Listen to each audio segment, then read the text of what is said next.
evening and welcome to the April 20th, 2023 monthly meeting of the Bennington Community Policing Advisory Review Board. My name is Kelly Carroll and I have the honor of chairing this board. We are located in the third floor multi-purpose room in the Bennington Firehouse, and I would like to just take a moment to introduce the rest of the board members, please. William Greer. Robert Ebert. And then we also have with us our select board liaison, who is Tom Haley, and we have Josh Boucher, very thankfully on CAT TV. So the first thing on the agenda is the town vision statement. Will, would you read that, please? Yes, the vision statement for the town of Bennington. Bennington is a welcoming, engaged, inclusive, and resilient community where everyone, regardless of identity, shares in our vitality and benefits from an outstanding quality of life. Thank you. So next on the agenda is the consent of agenda. And before we get into that, we do have a couple of changes on the agenda this evening. In the committee updates, the Communications Committee and the Research Committee were both scheduled to possibly vote on their charges. However, I did not realize that I did not post everything online. So that is now online. We will go through a first reading of these charges this evening, and then we will have a further discussion, possibly with a vote next month as we go during our May meeting. So that being noted, can I get an approval of the agenda to remove the vote portion from the committee charges? Make a motion, we remove the vote portion. Can I get a second? Okay. All those in favor say aye. Aye. Aye. Opposed? Abstentions? So carried.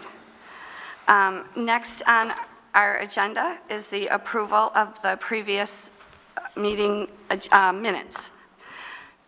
Do I have any comments on the meeting minutes from last month? I think there's just a typo on one of the names for Jim Vyers. Okay. We'll get that updated.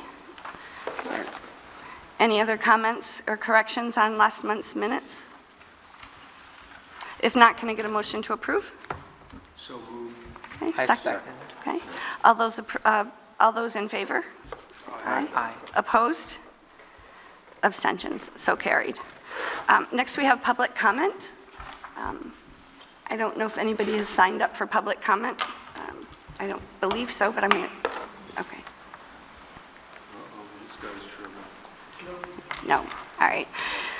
So next on our agenda is the Bennington Police Department.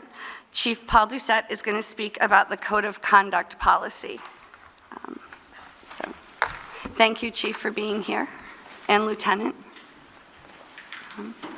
One of the things that we're trying to do with the board is balance our charge with some current events and staying within what we've been asked to do and instructed to do by the select board, but also realizing that there are certain events that might happen elsewhere that could have an impact on the way people in Bennington feel. So if it's not litigation involved, there are some things that we're just trying to get information out on. So, Chief, I'm going to turn it over to you. Thank you again.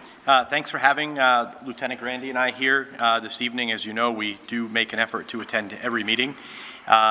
So tonight, after meeting with the chair and the vice chair of CPARB, we felt that it would be good to go over the code of conduct briefly that is in place at the Bennington Police Department. There have been some questions as to whether or not we have a code of conduct in place, and the code of conduct policy and procedures was worked on with a group of people from our community back in September or August and September of 2021.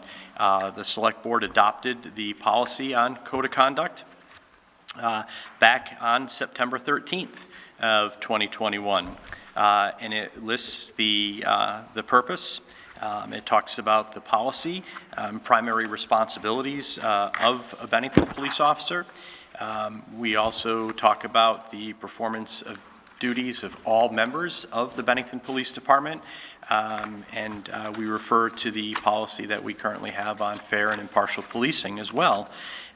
It talks about discretion and the fact that officers in the Bennington Police Department do have discretion vested in their position, and they are to act within the principle of reasonableness in the member's determination, and the member will consider all of the circumstances determining whether legal action should be taken.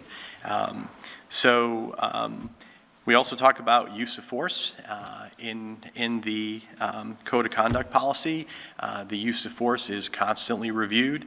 In fact, recent changes were made to the statewide use of force policy, and we were able to make those policies within the Bennington Police Department. So that policy in and of itself was recently updated for us while dealing with people that have mental health issues. We also talk about in Code of Conduct making sure that we are only using force that is reasonable in a situation, and that we can only use the greatest restraint that is necessary to control an individual. We talk about confidentiality and the fact that when officers of the Bennington Police Department learn things, that whether they see them or they hear them or they learn of information, that we maintain that confidentiality under the provisions of law, unless it's directed by a court order. Under confidentiality, we also talk about employee social media use and employee internet postings. For example, staff at the Bennington Police Department are not allowed to post on the internet themselves in uniform or using department equipment, things like that. Under Code of Conduct, we talk about integrity. We talk about collaboration with other agencies. You all know that we have some pretty significant community partners it would be hard to name them all, but I'll give you some examples. United Counseling Service, Southwest Vermont Healthcare, Mount Anthony Union High School, or the SVSU. We have tremendous relationships with a lot of community members. We talk about personal and professional capabilities and making sure that we have high standards of professional performance. The policy also, there have been some questions about law enforcement in general, nothing specific, about private life of members of the Bennington Police Department and whether or not the Code of Conduct covers what officers do on and off duty. And that is the case. I'm not going to discuss here tonight the reasons why some of those questions have come up, but those questions came up as a result of another law enforcement agency in the state of Vermont, not specifically about the Bennington Police Department. But it is very clear in this policy that officers may not discredit the Bennington Police Department, the agency itself, or themselves. So, it does give examples of things that they cannot comment on. For example, while on duty in uniform or otherwise serving as a representative of the police department, can't participate in campaign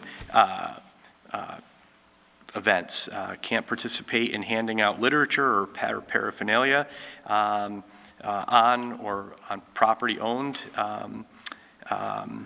by the town of Bennington, for example, and can't solicit political funds, can't solicit contributions or signatures for people that are running for political office.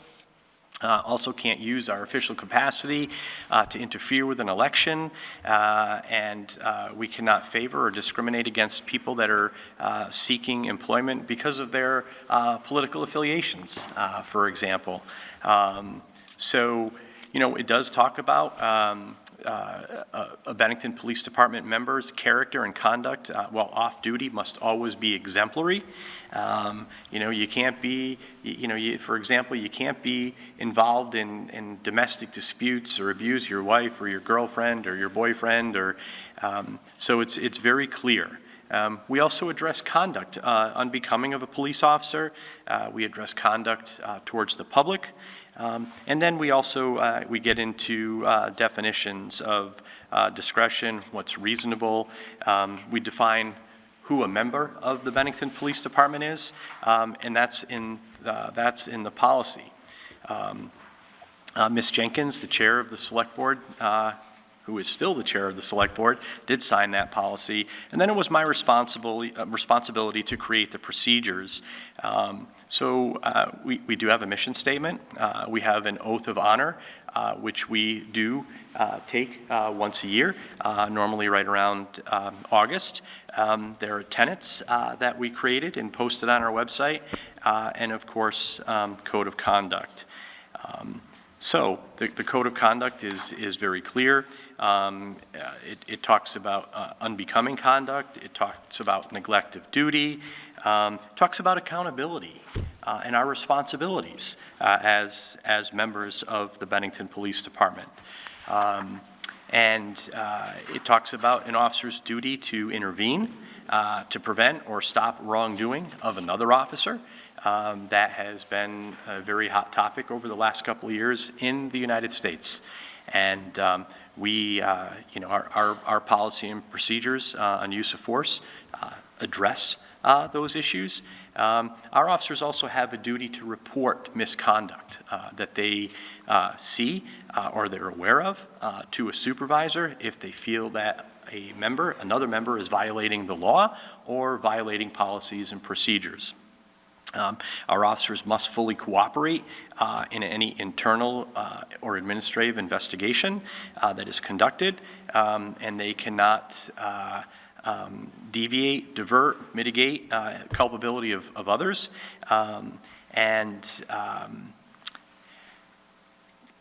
The policy also addresses conduct towards fellow officers, and it talks about conducting themselves in a manner that fosters cooperation in working as a team, showing each other respect and courtesy, professionalism, and it addresses language, engages or acts that demean, harass, or intimidate other members of the police department. We talk about conduct towards the public and making sure that officers are courteous, respectful, and treat people with dignity. With that, we also address the abuse of law enforcement authority and position. And that's pretty much self-explanatory. We are not allowed to accept goods or services, discounts that are not available to the general public, and we have to report any unsolicited goods or services received to a supervisor. That, however, does not prevent officers that are members of the Bennington Police Association soliciting on behalf of the Police Association for things like the upcoming bicycle rodeo on May 6th that'll be held here in the back parking lot of the Bennington Fire Department. These are things that benefit an officer individually. Officers are not allowed to use their authority or position for financial gain, any privileges or favors, to avoid consequences, or to avoid illegal acts for themselves or others. We are not allowed to convert evidential property to ourselves, whether it's impounded or abandoned or recovered. At the same time, officers shall not permit the use of their issued identification card by unauthorized people. We're not allowed to use sensitive law enforcement information that we have gained through our work for any private interests or for interest of others. And not allowed to tamper with official documents, and we're not allowed to alter or duplicate official documents. Those official documents would be things like evidence sheets, affidavits of probable cause, police reports. We don't take those things home. Those are retained in the office, and they are sent down to the Bennington County State's Attorney's Office. Any information that is captured in digital images are not to be used by Bennington police officers. We've seen that in the United States. We've seen it here in Vermont, where individuals appear at crash scenes or incidents and take photographs. Members of the Bennington Police Department are not allowed to take those photographs and put them up on social media.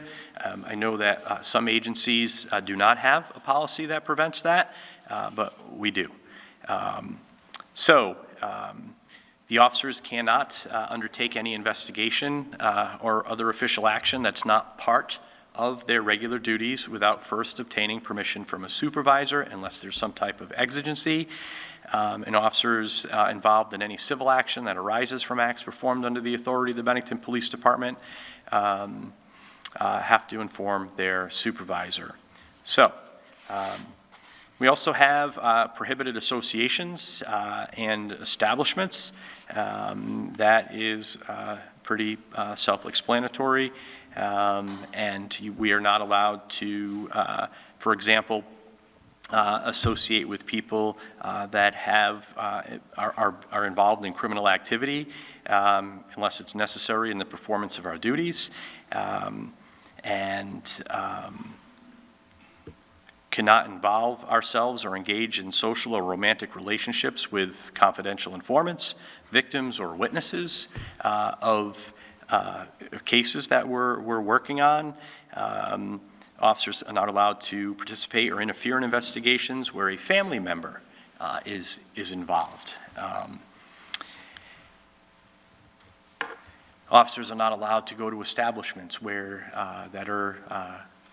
where there may be criminal activity taking place, or if we know that there's criminal violations taking place, the officers must refrain from participating in any services from that establishment. Also not allowed to participate or join any group or organization that advocates, incites, or supports criminal acts or criminal conspiracy, or promotes hatred or discrimination, racial, religious, ethnic, or other groups or classes of individuals protected by law. Public statements, appearances, and endorsements is also addressed. The officers must follow the Bennington Police Department's social media and internet postings policy. Officers, when representing the police department, can't make any statement that could be interpreted as having an adverse effect upon agency morale, agency discipline, operations, or the perceptions of the Bennington Police Department. We do publicly speak. We participate. There are groups in the area that do ask law enforcement officers from the police department to come and talk about what's going on in Bennington. Lieutenant and I speak, other members of the Bennington Police Department speak. We're not allowed to divulge any information about current cases that we're working on. We're not allowed to make statements or speeches that could be considered to represent the views of the Bennington Police Department. With that being said, it's pretty specific and controlled. We can't go to Rotary and stand there and talk about, oh yeah, we're working on this case at 548 Main Street in Bennington, and these people are doing this and doing that. We can't go to Rotary, for example, and do things like that. I just want you to understand what information we're talking about. Cases that have been sent down to the state's attorney's office after a judge finds probable cause, or if the judge finds probable cause, those documents do become public record. And then at that point, information can be shared. We're usually very careful about that. Members of the Bennington Banner or the Rutland Herald or the Free Press or WCAX, they're right down at the court, or they're calling the court asking for information. And a lot of people don't realize that's where the information comes from. Sometimes they say, oh, the police department said.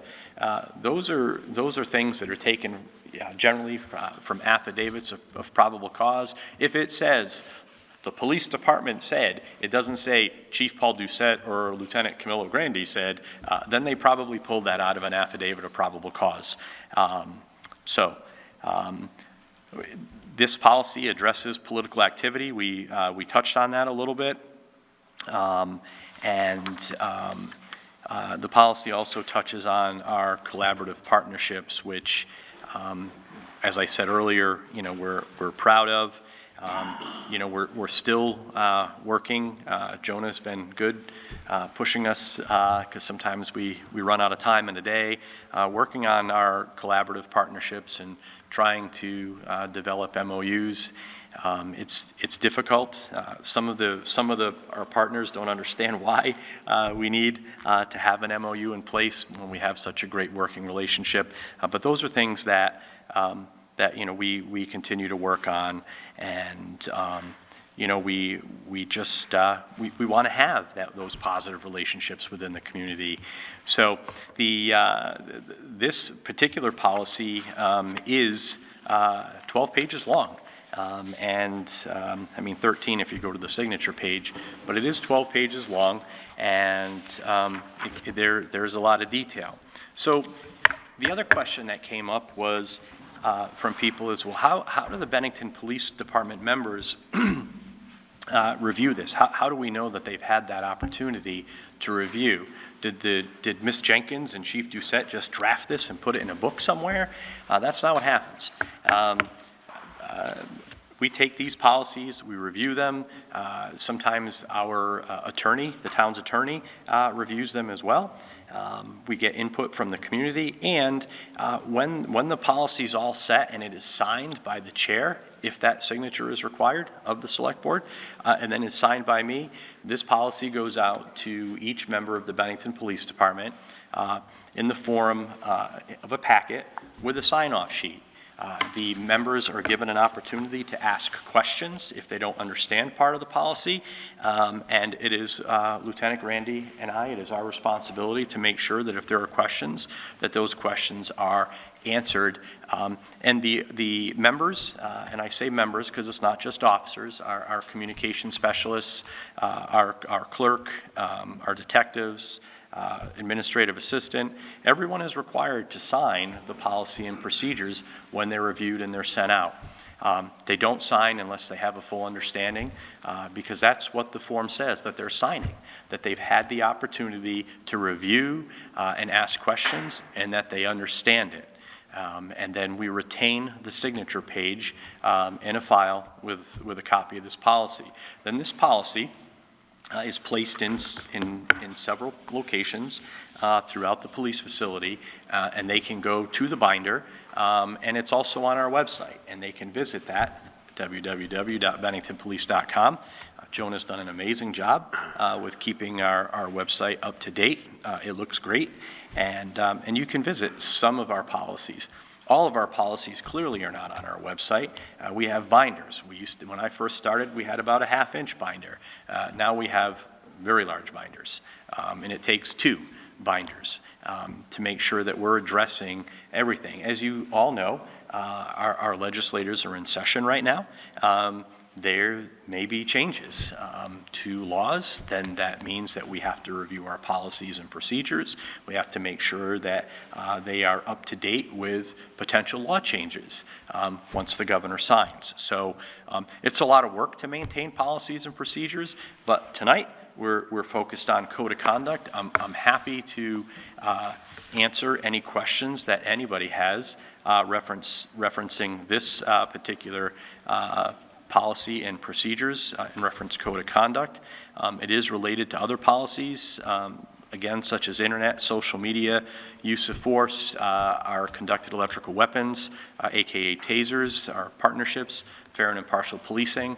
So a lot of times our policies kind of fold over onto one another. And we're careful when we update one that we go and check the others to make sure that there's no contradictions.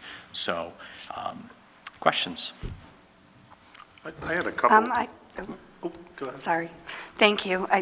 I do have a couple of questions. So one of the things that you were talking about with, integrity and not going and talking about different cases for personal reasons and finding that information out, and not to get too far off, but could you just explain a little bit about the fines involved if that happens? Like if somebody goes into CJIS, uses it inappropriately, I mean, that's covered under this, right? So there would be significant penalties too, correct? Well, there potentially could be penalties for the department itself, sanctions that are taken, and then we would follow our progressive discipline against an officer if they violate the policy. When you talk about CJIS violations, we can be sanctioned. Again, we've not had a CJIS policy violation, at least not at least not since I've been the chief. But we're constantly doing CJIS training and making sure that we're updated. We were audited, and I have to look back at the lieutenant. We were audited not that long ago, November of 2022, which was a standard audit that agencies face. We're just audited at different times, and we got a great review from the state of Vermont. We were required to create a new policy, and this is Kelly, is because you asked. I don't want to go too deep down the road. No, and here, I just really wanted people to understand that there's built-in protections Right. So behind the policy that you have. There's built-in protection. So when we were audited, we did a fantastic job. But the state said, you don't have a policy that allows people to work from home. Well, no, because our employees are all coming to work and working in the office or on the road, but they still required that we develop a policy in the event the chief decided that we could work from home. So it was a policy that we drafted, we worked on it, and we put it in place. And really what that is if I decide that Lieutenant Grandy needs to stay home so that we both don't get COVID at the same time again, then he can stay home, and he would have a laptop, for example, and able to work from home. A secure laptop. Yep. And so we had to have a policy that addresses working from home, even though we don't work from home. So that's just one thing that came out of the review, and we adhered to their request, and so we have that now in the event I allow people to work from home. Doubtful, but the policy's in place. Yeah. And then my last question before I give it to Jeff, and we'll go down the rest of the board. But, and again, not trying to overstep into any other jurisdictions, agencies, or anything like that. But I do think it kind of does go with conduct. Sure. Could you just very briefly explain some of the steps as far as signing, getting into the evidence room, or what your protections are on that? Yes. And if that's another time, because I'm just thinking that is kind of a conduct thing, and I know, we said in here, it says the officer shall not steal, and, Right. and all of that, and abide by the law, so that's... I'll give you that very briefly, as you said. We do have a policy in place for evidence handling. Our evidence room has a door code. You must enter your own code to enter the evidence room. When you enter the evidence room, there is a camera. It records everything that's happened. The camera is here. It records the whole area. The officers go in, they secure their evidence, they log it into a book. They take the evidence sheet, insert it with the evidence, they put it on a clipboard, and they leave the room. Everything is done. It's date, time, initials, signature, everything is put in place. Then, when evidence is moved from temporary evidence For example, by a detective, there are only 2 keys to the deep evidence room. I don't have a key. Lieutenant does not have a key. Then the detective that moves that evidence is required to follow the chain of custody on the evidence sheet, and then the fact that the detective moved it from the temporary evidence room to the real evidence room. So, and again, the camera's on and it's recording. So that's how that works. And that's a policy, another time that we can take a look at. I think it's, I think it's fairly well done, and we don't have the, we have not had any integrity issues or any violations of our evidence policy. And it is nice having the camera, for example, because when the officers are sitting there and they're counting money or they're putting evidence away, that camera's capturing them actually using the heat sealer, using evidence tape, putting their initials where they're supposed to be. It's all captured. So. Okay, thank you. You're welcome. Jeff, and we'll go. Yeah, that was one of my questions, was just how is the discipline if there's a violation, so you answered that. The other one was just kind of a general question of how frequently do you have to use this or refer to this? Is it, and kind of part of that is how often do you review this as far as updates? Do you find situations that aren't covered by this code of conduct, or is it generally pretty good at covering everything that you've encountered? At this point, with this particular policy, this is very lengthy and covers most everything at this point. If we found that we were lacking something, we would come back and revisit this policy. It is good to review the policies every few years to make sure that we're not missing anything. In this particular policy and procedure, again, I mean, this was September of 2021, so it's not even 2 years old yet. We've not had to make any modifications, but as I mentioned earlier, on our use of force policy, that has been modified, I believe, 3 times in the last 2 years. There potentially may be more changes depending on our legislative session. At the end of May, for example, is another situation where most all of the chiefs and sheriffs from around the state will converge in one location, and Commissioner Morrison is going to talk to us a little bit about use of force. I've seen the agenda for that conference, and if there are changes that need to come out, we will take a look and update again. So they're always evolving. And again, when we make changes, we tell our staff what those changes are. They still have to review, they still have to sign or ask questions, get the answers, and then sign. Thank you. You're welcome. I do have one, actually. Okay. When you were talking about the code of conduct and you said it covered, and maybe this was just that I didn't understand what you were saying, but did you say that it doesn't clarify whether or not it covers on and off duty? It covers on and off duty. Okay, yes. It does. Okay. And I think I did anyway. I used an example of like a domestic assault type situation that occurs off duty. There's still the criminal investigation that could take place, and then there potentially could be an internal investigation as a result of that code of conduct violation, yeah, so it's on and off duty. Alrighty, that was all. Thank you. You're welcome, Will. Yeah, Chief, thanks to you and the Lieutenant for being here with us today. I guess I've got maybe 3 questions.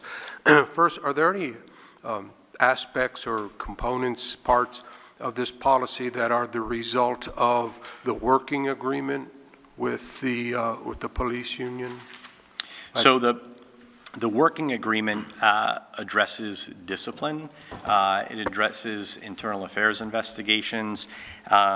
In this particular policy and procedures, I don't believe really our working agreement affects this particular policy, but it does affect others. Others, right. Right. Have you had, without going into detail, obviously, have you had to discipline or counsel any members of the department, say, over the past 12 months pursuant to this policy?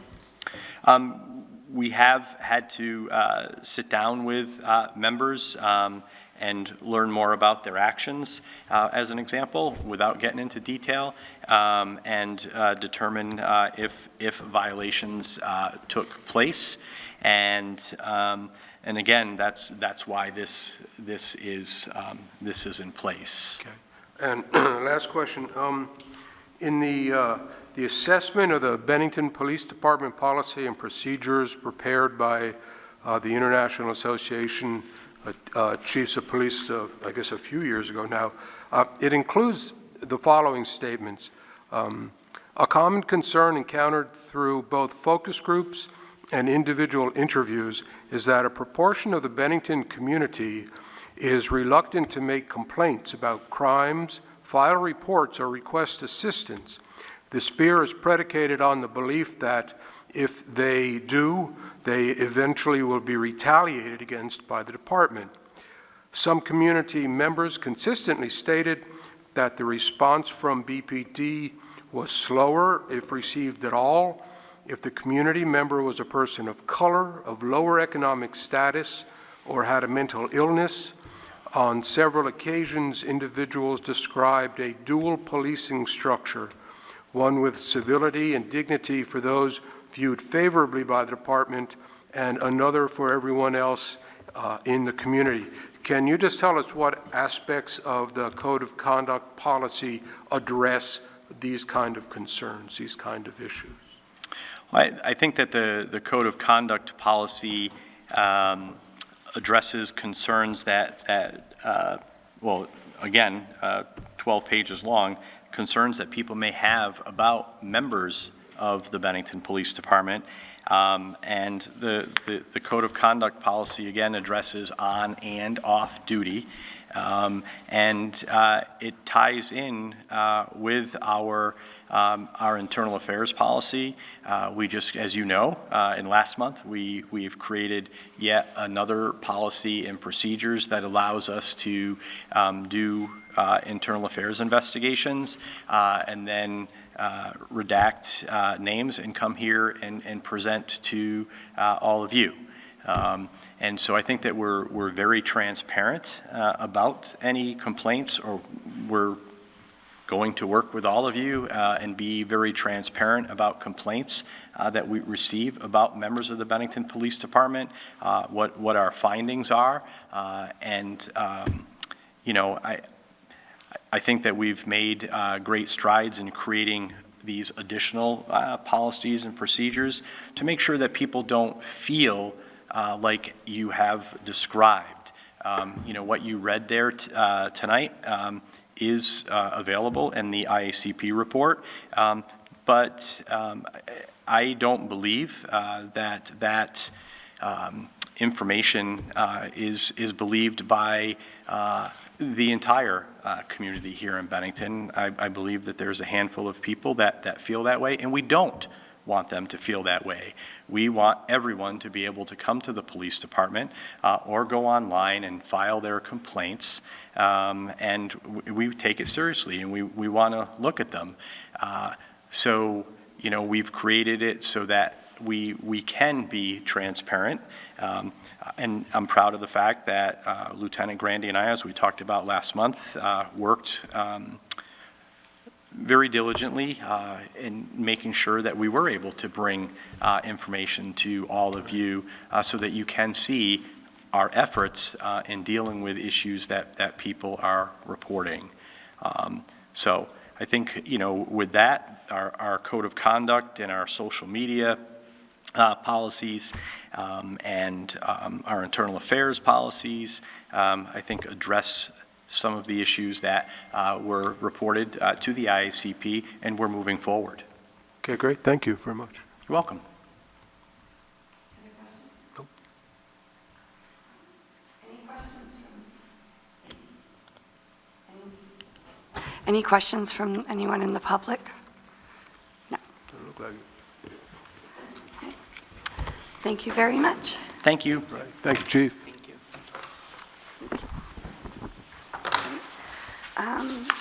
So next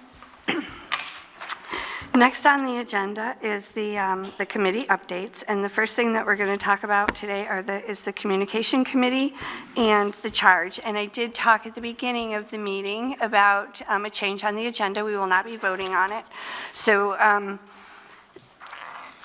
Robert, would you like to read this again? The charge only? We'll start with the charge and then do the plan. And, okay. It's over here. The charge of the Communications Committee is to implement and manage a communications plan which will maximize the board's communication with the community as well as facilitating effective communications between the CPARB, the Bennington Select Board, and the Bennington Police Department. I believe we got a comment from the public. So The if you word- could just go through and then if you could read through and then I'll go through that. Okay. Okay. You want me to read the whole thing? Read the plan, read the communications charge, and then. I just read that. And then the plan. Oh, the whole plan? Okay, Yep, just read all that, right. and then I'll. Get ready. I'll bring up what Tortoise sent in. Okay, so this is the plan. Item 1, CPARB communicates with the community. In addition to the official warning of each CPARB meeting, notice will also be given via the Town of Bennington's Facebook page and web page, the town's news page, the town's municipal calendar, and CAT-TV's community calendar via the town's communications coordinator. Items of interest regarding CPARB will be submitted to the town's communications coordinator for similar postings, as well as a press release sent to the Bennington Banner. A link on the town's webpage will be maintained by the town's communication coordinator to make recordings of CPARB meetings available for viewing. Item 2, the community communicates with CPARB. A comment field will be maintained on the town's webpage by the town's communication coordinator, giving people the ability to send their thoughts and ideas to the CPARB. These comments will be forwarded to the CPARB chair and vice chair for dissemination to the rest of the board. A survey to solicit input from the community about their experiences and feelings in relation to the Bennington Police Department will be posted by the town's communications coordinator, and a link will be established on the town's webpage. The survey will be made available to the public on a periodic basis to be determined by the CPARB. Data from the survey will be forwarded to the CPARB chair and vice chair for dissemination to the rest of the board. In addition, paper copies of the survey will be made available for placement in locations in Bennington to be determined by the board. The town's communications director will produce a QR code as a link to the survey. Use of this code, for example, on posters and flyers, will be determined by the board. Item 3, communication between CPARB and the Select Board. Reports to and inquiries of the Select Board will be made through the Select Board liaison. Reports to and inquiries of the Select Board may also be made directly from the CPARB at Select Board meetings through the Board Chair. The Board Chair will make an annual report to the Select Board. And item 4, communication between CPARB and the Bennington Police Department. Inquiries of the Bennington Police Department may be made by any board member during regular meetings. Indirect communication with the Bennington Police Department will be made through the board chair. That's it, and I just will mention in closing that this plan was worked out in collaboration with the town's communication coordinator. So. Okay. So,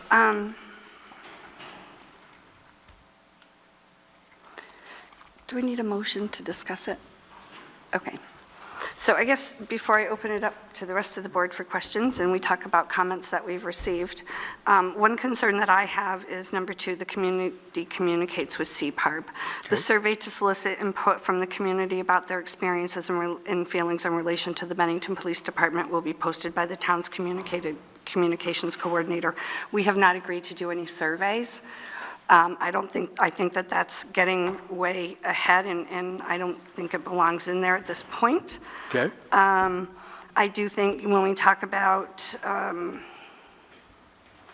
some of the items in number 1 on items 12 through 15, I think that might be somewhat limiting, as far as like, and maybe even like line 19 with a release sent to the Bennington Banner, and it might be press releases to local media as opposed to just one newspaper. And maybe that's just me being, not wanting to be so narrow on that. Does that give you the ability to put a press release in the Brattleboro Reformer? I don't know if that has to do that, but I think really for me, the big thing is about the survey.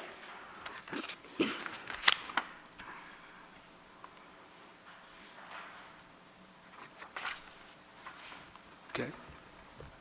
Will, any comments? So do you think remove any reference to a survey or make it as an option or possibility down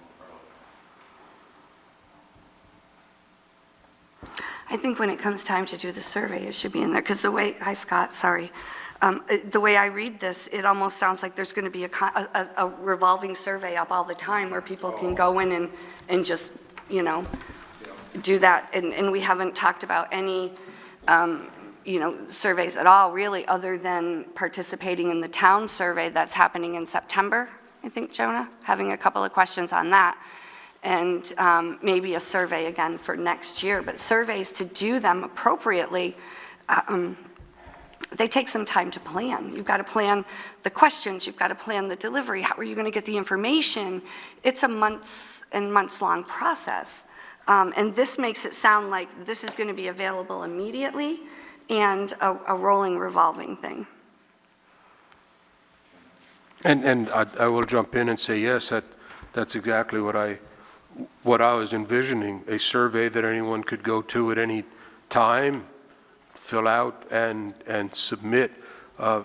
My main interest in this is, again, with the assessment of the police department, they conducted a survey, 6, 7 Years ago. questions, questions, and kind of a Likert scale to either agree or disagree with them.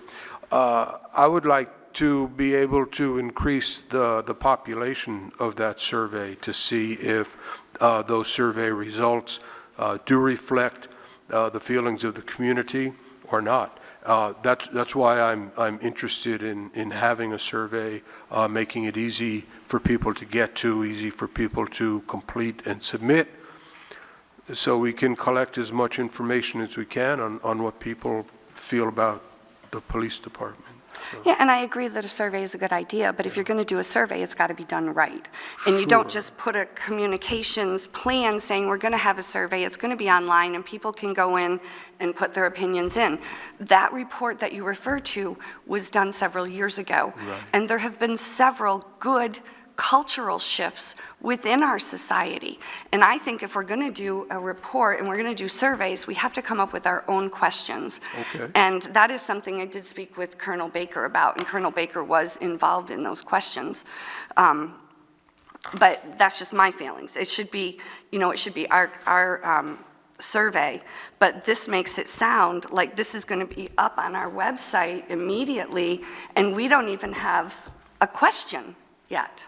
And really, my opinion, open for discussion, we have a listening session coming up, and I'm hoping we get a couple of good ideas for good solid questions for the town one, and then we take that ideas and that information and then go on to another survey. But a survey is not something you can just roll right out. Instead of eliminating this from the plan, can we put in language that would allay your concerns? I mean, put in a language that a survey will be developed, will be designed and developed, so it doesn't make it appear that we're just going to jump out and do it immediately, as opposed to removing it from the plan. My opinion is that it should not be in there until we do it, and the plan can be amended to include that. because there is no survey at this point. That's just my opinion, but Will, Jeff, Scott? Because I would like to address your concerns, but I obviously would also like not to just take it out of the plan. I think it's a very important and useful tool in trying to give the community ways to communicate with us. So, I mean, I know we're not voting on anything. That's just my feeling. I'd rather try to find language that would make you feel comfortable with it than just removing it completely. Would surveys potentially be addressed by a different committee? I'm just thinking, I mean, you have the research review and. I would think that it would start with research as far as looking up, different questions and things like that. And it is a form of communication, but is this the right place for it? I don't know. It's just a question. Maybe it says the community communicates with CPARB, and it may include some possible options, like a survey Right. or a listening session or something. But to just say that this is going to be right up on our link and our website, it's not. Yeah, this And is- it's not for a while. I mean, realistically, if you want to do a survey and you want to do it right, if you rush it, you might be 6 months. And you can't just do a survey just by putting it up on a website. You're going to have to, if you have to mail, there's expenses. There's different things that we have to talk about for that. All right. So that's just my feelings. I think, if I'm understanding, this is this directive in that it will happen, and your opinion is it may happen, and if it does, it will be sometime in the future, where this is, it will happen now, is the way it's kind of worded, I think. It says that the survey will be Yeah. made available on a periodic basis. Yeah, okay. That's just my input. It's just, I'm one of 6, so that's just my input.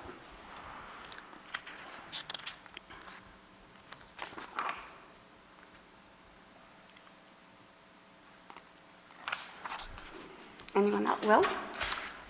I'm still looking over it. I personally, I don't really, it says the survey will be made available to the public on a periodic basis to be, I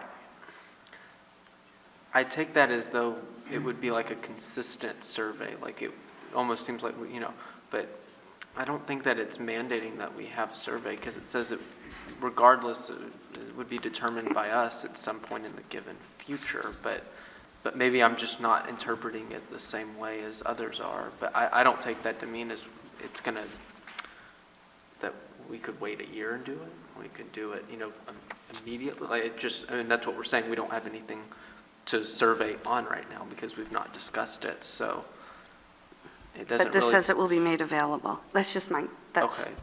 but that's just my input.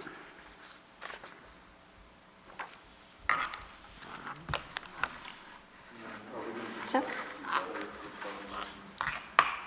After the board inputs, then I'll go through the public. Scott, Jeff, anything? So as far as like a survey goes, I think, my opinion, that should be taken out. Communications committee should be communicating by having a comment field so people can comment and give their opinions, ideas, thoughts, whatever. I think a survey should be handled by the research committee. Surveys, part of doing a survey is researching data, pulling information. That seems more like a research function than a communications function. Yeah. So well, I think some kind of comment field, I think, would be good on the website, so people can communicate, but I don't think the survey should be listed under communications. Right, and Marsh and I have discussed, I know he's not here, and I think he would elaborate on this more, but we have discussed creating some of these questions, and maybe not all of them, but when we have the, desire to go ahead with a survey, we've discussed helping with those questions or doing most of the work and taking in the feedback that you all want us to put in and then backing that up with research. So I do agree. I think that's kind of the majority opinion on the board right now, so that's good. Does that, if you were to add it, and I guess that really applies whether it's in the communication plan or the research review plan, is that then limited to people on those committees? Or is it the plan applies to all, not the people that are on those committees specifically? I guess my point is, will only people on one of those committees be able to put input into, have input into what questions would be on the survey? No, I think the way No? Okay. the way I would envision it, and Tom, correct me if I'm wrong, is the research committee may come, let's say we decide to do a survey with 5 questions or 6 questions. They may come in with 10 or 12 for people to provide input on, and I would think that getting those questions identified alone with meetings is going to be a few meetings alone, just getting that identified. Yeah, I can say that when the select board forms a committee such as these, really the purpose is to do the basic groundwork and then bring it to the full board. It makes it flow a lot better than a more ad hoc type of situation. I do have a suggestion, if you want to hear it. Of course, yes. I was just trying to make sure you were listening. I was thinking perhaps the communications committee will also research other ways for the community to provide feedback and bring potential ideas to the board for consideration. Can you say that one more time? Along the lines of, the communications committee will also research other ways for the community to provide feedback and bring potential ideas to the board for consideration. Like that. I like that. Yeah, that's Yeah. great. That'd be great. Can we put a note in Wordsmithing. that for next month?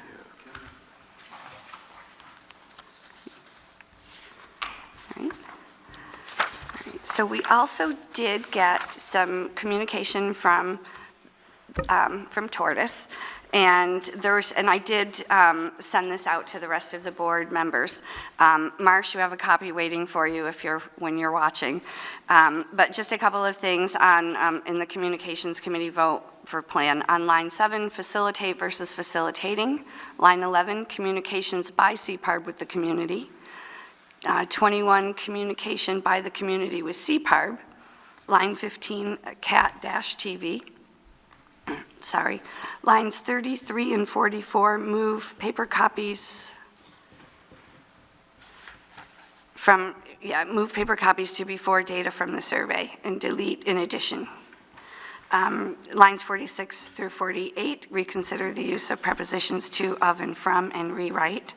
Line 52, inquiries, and line 54 to 55 to rewrite to clarify. So most of those are pretty.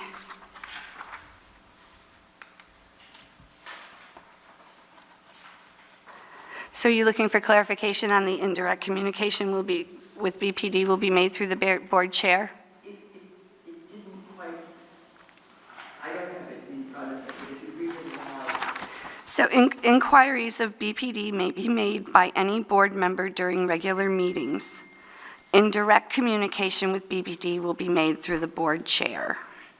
So What it is that there's nothing, indirect isn't contrasted with something else. I mean, you Okay. don't say, you say directly to the BPD member, and then indirectly it could be the other way.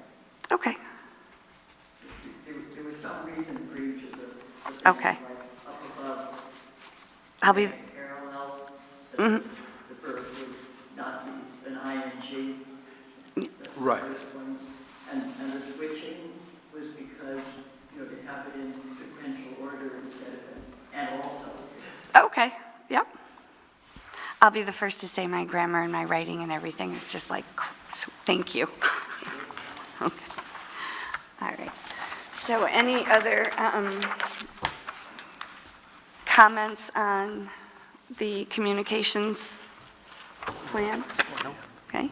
Can we get some updates for it for next month? I will. For a reading and possible vote? Yes, I'll have, I've got a comment about the survey. Oh, sure. Yep. I thought it was very good that you talked about the RCP survey. And I think that to somehow reference that would, again, give more confidence to the community that you're following through on the things that were surveyed, that you're looking to those categories or that of those particular questions, you'd be at least addressing X number or something like that. I agree. 3 years ago now. 3. Okay. Thank you. Okay. And then next on the agenda, we have the research committee. So Will, if you could just read the committee charge, that's up for a reading, and then hopefully possible vote next month? Yes, so we're not voting on it, correct? Nope, we're going to read. Okay, Yep. perfect. So the Research Review Committee charge. The Research Review Committee, RRC, will study procedures used by established community policing review processes to understand how other departments and police systems manage the critical insight and feedback of the public, the police, and the members of their boards to improve and advise the Bennington Police Department on its practices and procedures, which may include discipline, training, gathering and use data, and policies. The RRC will utilize training and resources provided by the town to guide RRC recommendations to be made for the review processes executed by CPARB. And I realize we had an error on line 9. It's RCC. It was meant to be RRC. Our apologies. Okay. Any comments on that? I know, oops. No, Scott, any comments? We'll start down. Okay.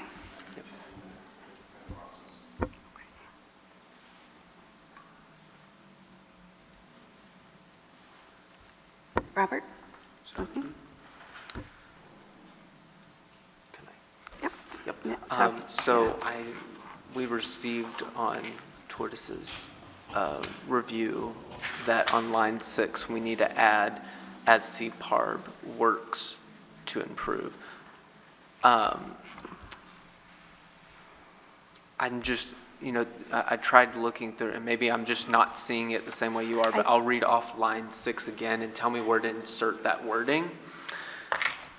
Of the public, the police, and the members of their boards to improve, and that's line 6. Where, yeah, So, okay, after that. it's sort of lost track of who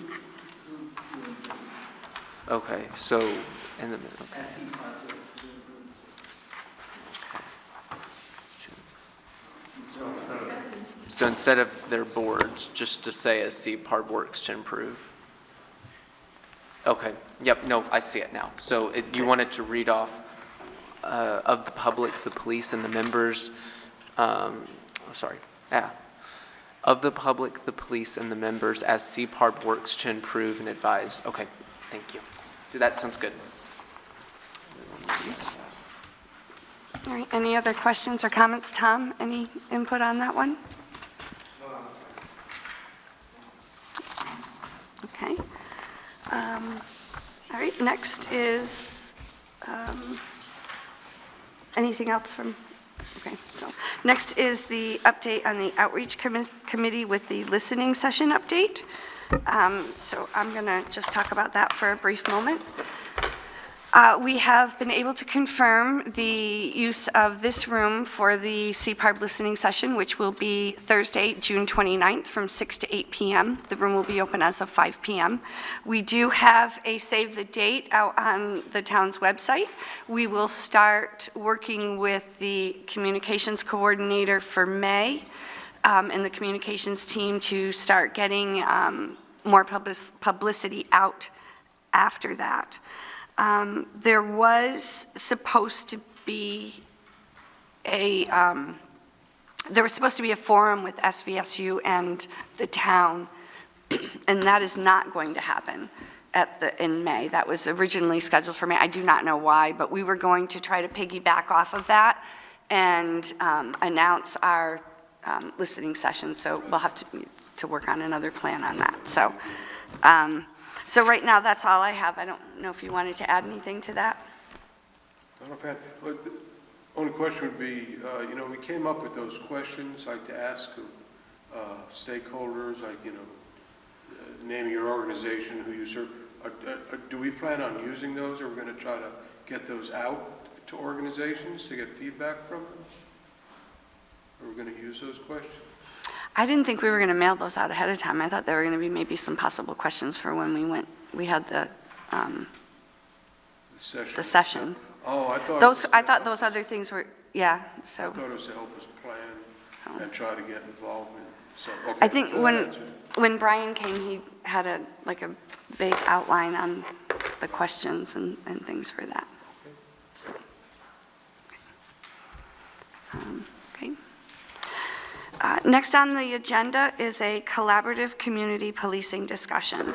So Marsh is not here, and Marsh had planned on doing a presentation, and we had talked about collaborative community policing, and he's very, very passionate about it.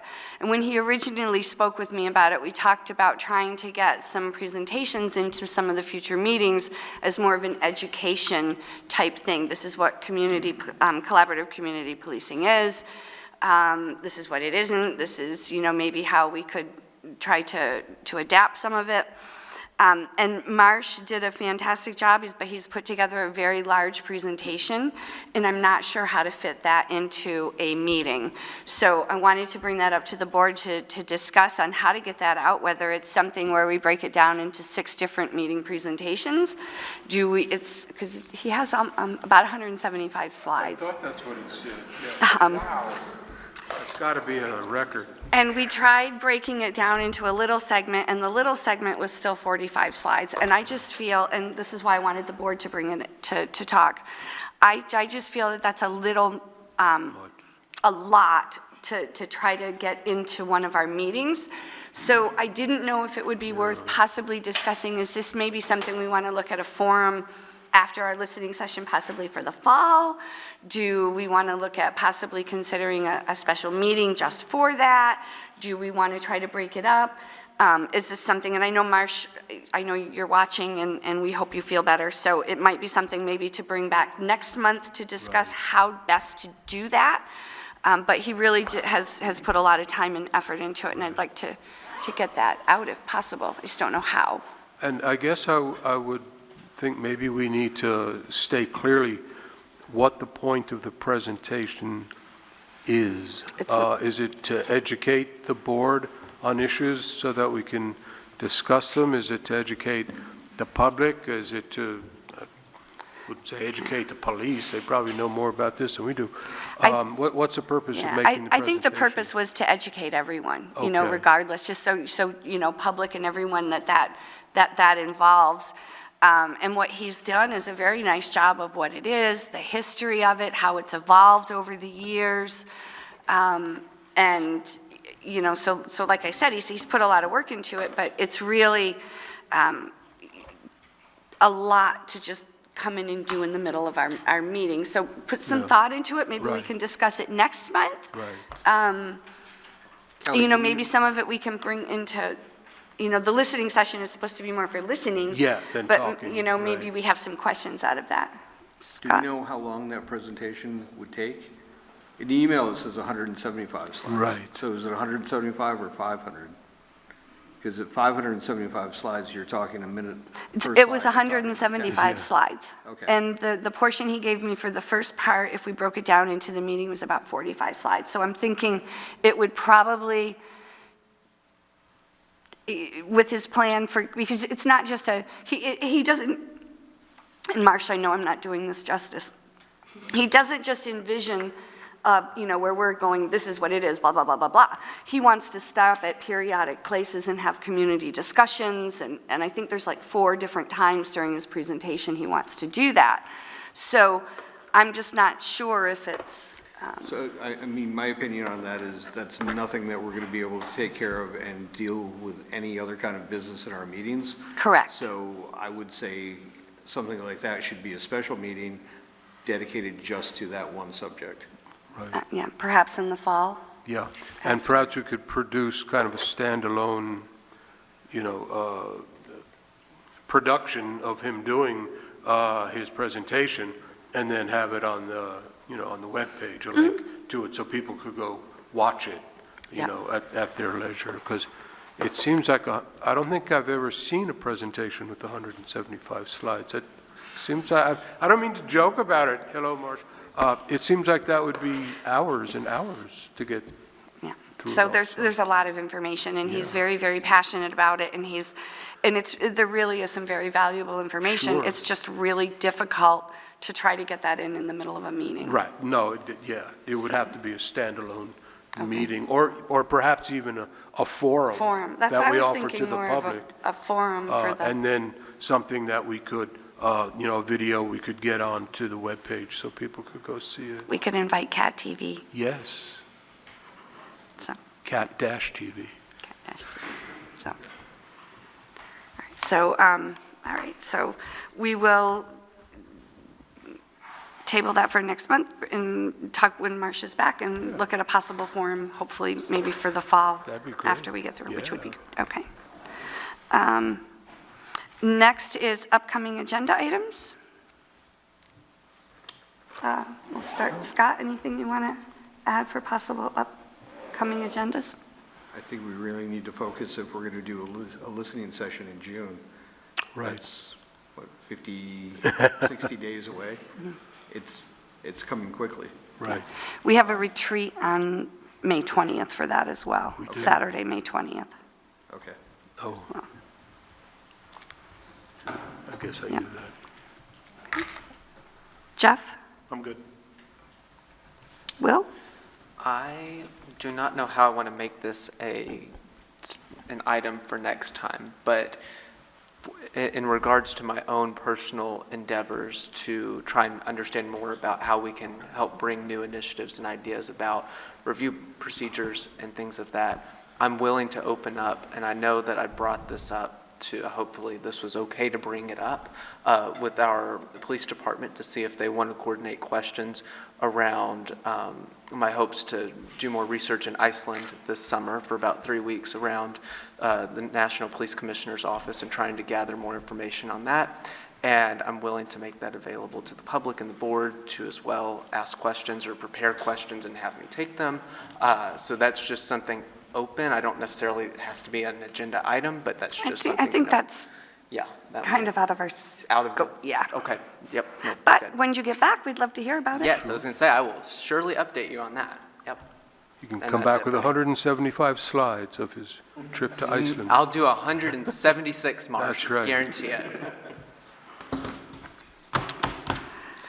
And not for the agenda, but once again, I would just like to remind our viewers at home that on the CPARB page of the town's website, we have a comment field. You can go on there and you can send any of your thoughts or ideas about the police department to the board. It goes to the board chair. It doesn't go to the police or the town manager or the select board.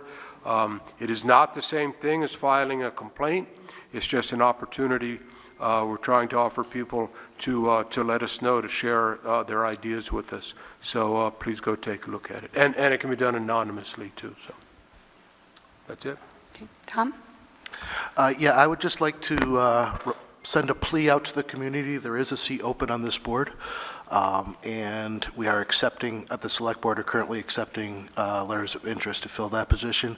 If you're interested in joining this board, you can go to the town's webpage. Immediately, right at the bottom of the page, will be a pop-up that invites you to apply for boards or commissions, and you can apply through that. Any letters of interest must be received by the 1st of May, and I hope we receive many. Thanks. And then lastly, for upcoming agenda items, Will and I have met this past month with Chief and Lieutenant Grandy, and we talked about some different policies, which is why they're here tonight, and we will be meeting with them again next month and talking about some other policies that will come up. And I think, I hope this is okay, but the policies that we're going to be possibly looking at might be a use of force or what happens during the arrest process. So those are coming up on the next couple of months, depending on where we are with current events, hopefully.